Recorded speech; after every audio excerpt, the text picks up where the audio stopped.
ہمارے ساتھ موجود ہیں اس وقت کون؟ احمد بلال صوفی صاحب ہمارے ساتھ موجود ہیں جو کہ ماہر قانون ہیں اور بہت گہری نگاہ رکھتے ہیں، انٹرنیشنل لاء کو بھی بہت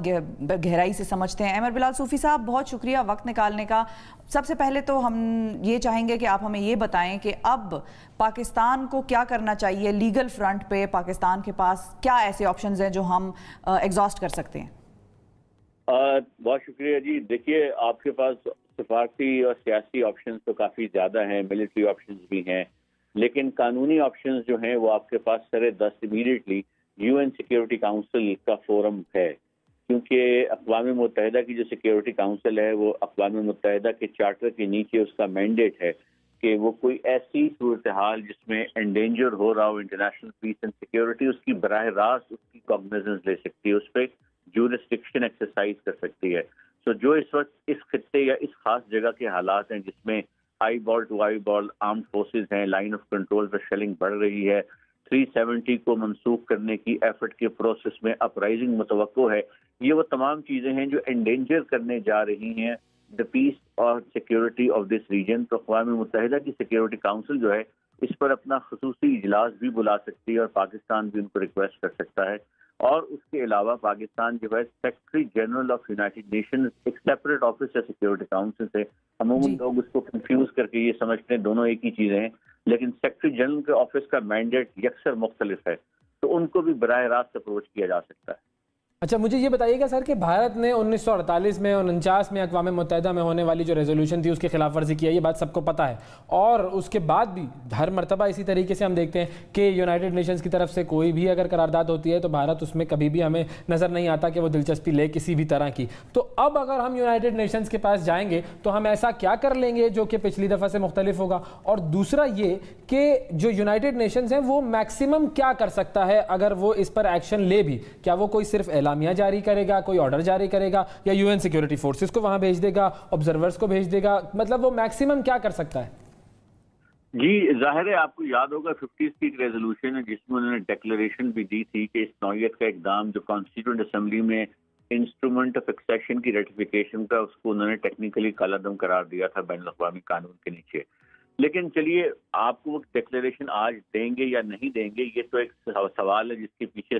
یہ ہوگا کہ آپ کی گڈ ول اسٹینڈنگ کتنی ہے انٹرنیشنل کمیونٹی میں۔ لیکن جو زیادہ امپورٹنٹ ہے وہ یہ ہے کہ اس موقع کو استعمال کرنا چاہیے to find a lasting solution. اگر آپ سیکورٹی کاؤنسل کے پاس یہ ایشو کو ریز کرتے ہیں تو سیکورٹی کاؤنسل یہ کہے گی انڈیا کو کہ دیکھیں، پاکستان جو ہے اس میں بہت زیادہ غم و غصہ ہے، پاکستان کے عوام میں اور پاکستان میں، اور اس کے علاوہ جو پوری دنیا میں نان اسٹیٹ ایکٹرز ہیں وہ بھی شدید غصے میں ہیں۔ تو آپ اس ایشو کو ریزالو کریں۔ لداخ کی ٹیریٹری کو آپ ایکوائر کرنے کی کوشش کر رہے ہیں، دوسری 2 ٹیریٹریز کو آپ نے ری آرگنائزیشن ایکٹ میں ڈفرینٹ لیگل اسٹیٹس دیا ہے،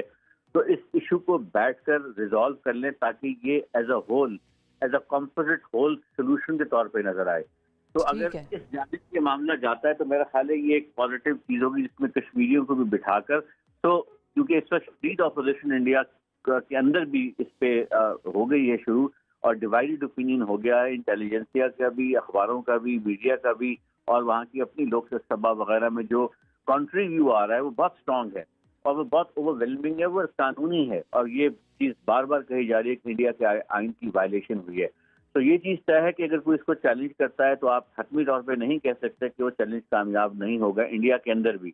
تو اس لیے یہ انڈیا کو لیکن احمد بلال صاحب، آپ نے گڈ ول کی بھی بات کی ہے۔ گڈ ول پاکستان کی اگر ہم لابنگ کی بات کریں یا ہم اپنے نیریٹو شیپنگ کی کیپیسٹی کی بات کریں اور اس کو پھر اگر ہم کمپیئر کریں بھارت سے، تو بھارت کی بڑی سمارٹ مووز ہوتی ہیں، ہمیشہ وہ کچھ ایسا کرتا ہے کہ پاکستان تھوڑی دیر کے لیے ضرور سوچنے میں مجبور ہو جاتا ہے کہ بھائی وہ ایسا کیا کر رہا ہے، کیوں کر رہا ہے۔ اگر ہم نیریٹو شیپنگ کی بات کریں یا گڈ ول کی بات کریں تو بھارتی تو ہر جگہ موجود ہیں، یو این میں بھی موجود ہیں، مطلب ہم دیکھتے ہیں پاکستان کو بڑے فرنٹس پہ اس چیز کا چیلنج فیس کرنا پڑتا ہے کہ ہر ادارے میں کم از کم اگر انٹرنیشنلی ہم دیکھیں کوئی نہ کوئی بھارتی موجود ہوتا ہے، اور ان کی اتنی اسٹرانگ لابنگ ہوتی ہے کہ پاکستان کو وہ ٹف ٹائم دیتے ہیں۔ جی، آپ یہ درست کہہ رہی ہیں کہ بھارت کی ہیومن ریسورس میں انویسٹمنٹ ہر ملک کے پالیسی میکنگ سرکلز میں اور تھنک ٹینکس میں موجود ہے، لیکن بھارت نے بڑا انٹیلیجنٹلی پلے کیا ہے۔ انہوں نے اپنی ایک، جسے ہم وارفیئر کہتے ہیں، وارفیئر کا مطلب ہے کہ جنگ کا استعمال کر کے اسٹریٹجک اہداف کو obtain کرنا۔ بھارت نے ایکسیل کیا ہے لا فیئر میں بھی، یعنی قانون کا استعمال کر کے اپنے اسٹریٹجک اہداف کو. اب یہ آپ دیکھیے کل جو قانون آیا ہے 50 سے زیادہ صفوں پر مشتمل ہے. اب ظاہر ہے یہ ایک دن میں تو نہیں بنا ہوگا, اس کے پیچھے ایک لیگل ٹیم بیٹھی ہوگی جو کئی مہینے اس کی تیاری میں مشغول ہوگی. سو انہوں نے انویسٹمنٹ کی ہے لیگل ٹیمز پر, جنہوں نے کوئی نہ کوئی سولوشن, چاہے وہ بھدا ہے چاہے ہم اسے نہ مانیں, کوئی ایک وے فارورڈ نکال کے انہوں نے ہاتھ میں پکڑا دیا کہ جی اس کو پولیٹیکلی اور لیگلی ایسے ہم جسٹیفائی کرنے کی کوشش کر سکتے ہیں.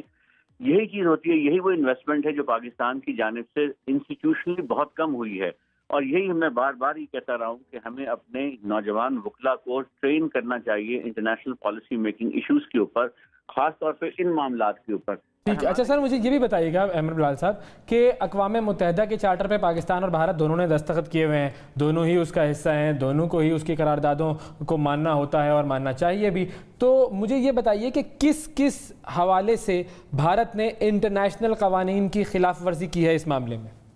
جی, بھارت نے تو سب سے پہلے اپنے آئین کی خلاف ورزی کی ہے, جس میں آئین میں لکھا ہوا تھا کہ اس کو چینج کرنے کا ایک خاص طریقہ ہے, اور وہ طریقہ جو ہے وہ اس طریقے سے انہوں نے چینج نہیں کیا. سو یہ سارا process ultra vires their own constitution ہے.